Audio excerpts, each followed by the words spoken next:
موضوع حلقتنا النهارده عن الحقن المجاري. رحله ناس كتير بتدخلها وهي مليانه امل، في نفس الوقت بتكون مليانه خوف. في ازواج بقالهم سنين كتير بيحاولوا يخلفوا، وفي ناس بتسمع كلام كتير حوالين الحقن المجاري انه صعب او مؤلم او ممكن يفشل. في مفاهيم كتير غلط جدا بتخلي الناس تتردد تبدا الحقن المجاري. علشان كده النهارده هنتكلم بصراحه عن الحقن المجهري. معانا دكتور احمد الصغير، اخصائي النساء والتوليد والحقن المجهري والتجميل النسائي. اهلا بيك يا دكتور. اهلا وسهلا بحضرتك يا دكتور اسراء. عايزين نعرف ايه الحقن المجهري؟ طبعا الحقن المجهري از هيستوريكال بوينت من بدري قوي، طبعا اكيد دايما الحلم الاساسي طبعا بيبالغ اي زوج او زوجه ان يكون معاهم طفل او طفله ايا كان. الحقن المجهري الفكره كلها، الفكره العلميه عباره عن تخصيب او اخصاب البويضه عن طريق حيوان منوي، ومن بعدها نبدا نعمل امبلانتيشن او زرع للجنين داخل رحم الام. طيب امتى زوجين يبداوا يقرروا ان احنا لازم نعمل حقن مجهري؟ هو الحقن المجهري طبعا الانديكيشنز او الحاجات اللي بتخلينا نفكر نعمله حاجات كتير. رقم واحد طبعا، وده ممكن يبقى من اشهر الاسباب، هي الانكسبليند انفيرتيليتي، وطبعا ده زادت كتير جدا، اللي هي العقم لاسباب احنا لسه مش عارفين نوصل لها، او عملنا كل الانفستيجيشنز والفحوصات اللازمه، سواء كان اشعه بالصبغه على الرحم او تحليل هرمونات او تحليل سائل منوي طبعا بالنسبه للزوج، طبعا بالاضافه للاشعه سواء كان سونار وغيره، ولكن مفيش حاجه تقول ايه سبب تاخر الانجاب. طب ايه سر خوف معظم الناس ان هو ممكن يفشل؟ ليه طلعت السمعه بتاعت ان الحقن المجهري ممكن يفشل؟ هو مش سمعه على قد ما هي آية كونيه طبعا، ان احنا نقطه الانجاب اصلا بيد ربنا سبحانه وتعالى. احنا كلنا ما احنا الا بس مجرد اسباب، سواء كان في مصر او بره مصر. نسبه نجاح الحقن المجهري هي نسب ثابته في اماكن كتير، حتى في الانستيتيوتس الهاير ادفانسد او الاماكن المتقدمه قوي اكتر بكتير حتى من الميدل ايست. هي نسبه النجاح ما فيش نسب بقى 100% و90% و80%، هي نسبه معينه مرتبطه. ربنا سبحانه وتعالى هو اللي عنده القدره على تاكيد الانجاب اي شخص. احنا بناخد بالاسباب، بنحاول نحط ايدنا على الاسباب، لو كانت سواء كان اكسبلين عرفنا نوصل لها نعالجها، وبعدين نبدا ندي فرصه للحمل الطبيعي. لو ما حصلش حمل طبيعي مثلا نبدا نفكر في خطوات من الحقن المجهري. طب في حاجات معينه ممكن تسرع نسبه النجاح او تخلي نسبه النجاح نسبه عاليه؟ عشان النسبه تكون ناجحه لازم البدايه تكون صح. البدايه اللي هو البيزك الارضيه اللي احنا بالظبط. رقم واحد اسسمنت للميل فيرتيليتي، لازم اول حاجه تحليل سائل منوي للزوج، لازم ناخد هيستوري او تاريخ مرضي كويس جدا من الزوج. هل هو مدخن؟ طيب لو بيدخن كام سيجار في اليوم؟ اللايف ستايل بتاعه ماشي ازاي؟ بياكل اكل هيلسي ولا لا؟ علشان نعرف نوصل لكونكلوجن مهم، هل هنعرف نستخرج منه حيوانات منويه كويسه تصلح لتخصيب البويضه؟ النقطه الثانيه طبعا العامل الثاني عامل السفت، يعني هل مثلا برضو اللايف ستايل بتاعها هيلسي ولا لا؟ هل هي سموكر ولا لا؟ هل هي اوبيز؟ يعني طبعا نقطه السمنه برضو نقطه من الحاجات المهمه جدا، لان كل ما البودي ماس اندكس مازال كل ما احتماليه الفشل بيزيد مع الحقن المجهري. عامل السن اهم عامل في كل العوامل، طبعا هو عامل سن السيده. طيب هو في سؤال برضه بنساله كتير قوي، في سن معين مثلا ان هو اتاخروا شويه وسنهم كده، ده ممكن يعمل فشل في الحقن المجهري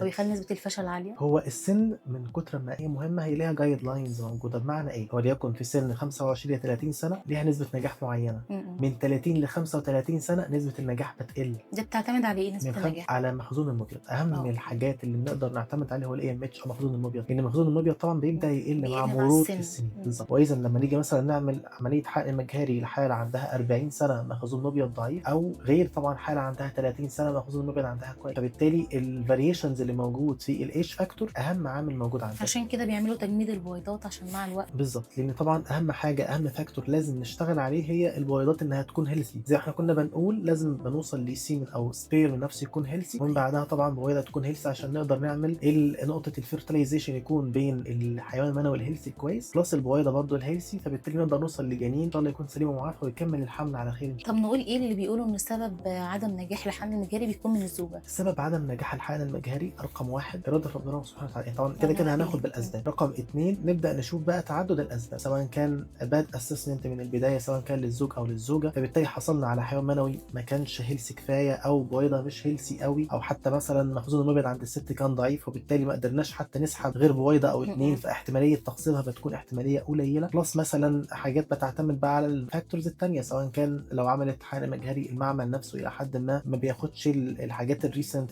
في طريقه فصل الجنين، او اللي احنا نعمل عمليه الاخصاب في الحاجات الريسنت اللي موجوده. في اوريدي زوجين جم لحضرتك العياده بعد الاسسمنت رفضت تعمل لهم حقن مجهري؟ اكيد. وعلى فكره النسبه دي مش قليله، يعني بنتكلم في ان اولا نقطه الاوبيزيتي، انا مبدئيا لو الحاله مثلا بادي ماس اندكس بتاعها اكتر من 40 او كمان اكتر من 35 انا بمتنع ان انا اعمل حقن مجهري اصلا. رقم واحد لازم اللايف ستايل يتغير، الدايت طبعا لازم نمشي عليه كويس جدا، والبادي ماس اندكس ده لازم ينزل عن ال 35 علشان اقدر اوصل للحاله لنسبه نجاح تكون ساتيسفايد بالنسبه لي. لما هننزل بالبادي ماس اندكس مثلا، وليكن البادي ماس اندكس نزل من 35 ل 30، بيرفع معايا نسبه نجاح الحقن المجهري اكتر من 20%.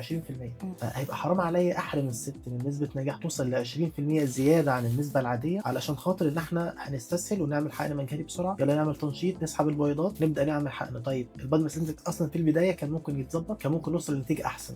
وده اللي احنا بنقول عليه، ان احنا بناخد بالاسباب. الاسسمنت البدائي للسيده وشريكها هي رقم 1 و2 و3 و4 و10 عشان نحدد هنشتغل حقن مجهري، يبقى عملنا كل الفاكتور اللي تقدر تخدم على ان الحقن المجهري يوصل لاعلى برسنتج نجاح عشان نقدر نكون زي اي مكان بره الميدل ايست. بخلاف الاوبيزيتي، في اسباب معينه تخلي الزوجين ما ينفعش معاهم حقن مجهري اصلا من البدايه؟ هو نقطه ما ينفعش يعني يبقى صعب قوي. نقطه ما ينفعش مبدئيا في المجال عموما في الحقن المجهري، يعني حاليا الحمد لله هو تقريبا بيحل معظم المشاكل، فيما عدا طبعا حالات قليله جدا، وليكن حالات زي ازوسبيرمي او بنعمل تحليل سائل منوي الزوج اصلا ما فيهوش حيوانات منوية. طيب بنعمل حاجه اسمها تستيكولار بايوبسي او بناخد عينه من الخصيه اللي هي المصنع اللي بيصنع الحيوانات المنويه، اخذنا العينه وبرده ما فيش حيوانات، اذا خلاص كده ما فيش اي فرصه للحمل مع الحاله دي. ولكن معظم الحالات الثانيه لا، يعني حتى في حالات عبد الحاج مثلا ممكن تكون الحاله عندها 44 سنه، ودي لسه كانت معايا من حوالي 3 شهور، مخزون المبيض عندها كان 0.1، يعني 1 من 100 اصلا.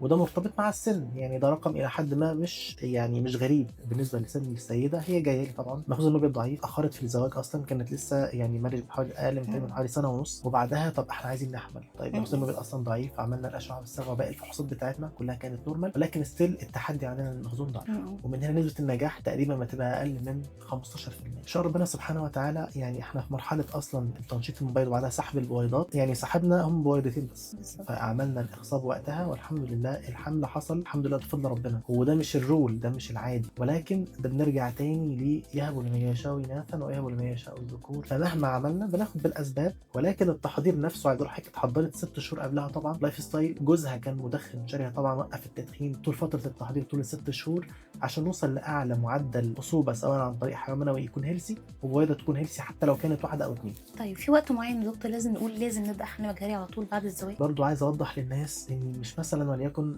يعني الزوج والزوجه اتزوجوا مثلا لسه من 3 4 شهور 6 شهور مفيش حمل، طب يلا حقن مجهري. اصلا نقطه عشان نقيم ان في المسمى اللي هو الانفيرتيليتي او تاخر الانجاب لازم يعدي سنه كامله من العلاقه المستمره. يعني لو الزوج مثلا كان بيسافر شهر او 2 او 3، لا لازم سنه كامله مستمره، وبعدها نبدا نقول ناخد اول خطوه من الخطوات ان احنا نشوف ايه الاسباب.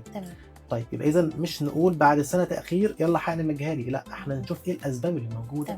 نبدا نشتغل على تحليل السائل المنوي للزوج، على الفحوصات الخاصه بالزوجه، ومن بعدها لو كان الموضوع ان اكسبليند نبدا ندي ترايل حوالي 6 شهور لتنشيط المبيض في كل دوره موجوده معانا طبعا. وبعدها لو ما حصلش حمل في خلال ال6 شهور دي ووصلنا للكونكلوجن ان ان اكسبليند انفيرتيليتي او تاخير الانجاب غير مرتبط بسبب واضح وظاهر، وقتها نبدا نلجا للحقن المجهري. او لو في سبب طبعا واضح زي ضعف او تشوه في الحيوانات المنويه وغيره، في الحاله دي بنبدا برضو نتحرك في الحقن المجهري. بلس لو في حاجه طبعا كرونيك ديزيز او امراض مزمنه بالنسبه للسيده اساسا هي اتجوزت بيها، سواء كان ضغط او سكر مشاكل، فبالتالي الحاجات دي كلها هتخلينا نهتم ان احنا نعمل كنترول للديزيز او المرض اللي عندها، بلس ان احنا نهتم ان احنا نظبط طبعا البادي ماس اندكس لو كانت اوبيس او كانت مليانه في الوزن، فلازم نظبط نقطه الوزن علشان نعمل كنترول للديزيز اللي عندها، ومن بعدها نبدا ندخل الحقن المجهري. فاذا اهم حاجه من خطوات الحقن المجهري هو الجود اسسمنت. نشكرك جدا يا دكتور على المعلومات القيمه دي. شكرا جدا لحضرتك يا دكتور اسراء. قلنا كل حاجه مختصره عن الحقن المجهري، وعرفنا امتى نبدا حقن مجهري، خلصنا اغلب الاسئله اللي كله بيسالها عن الحقن المجهري في شكل مبسط. ولو في اي اسئله ممكن تبعتوا لنا تاني. استنونا في حلقه تانيه في برنامج 2 دكاتره.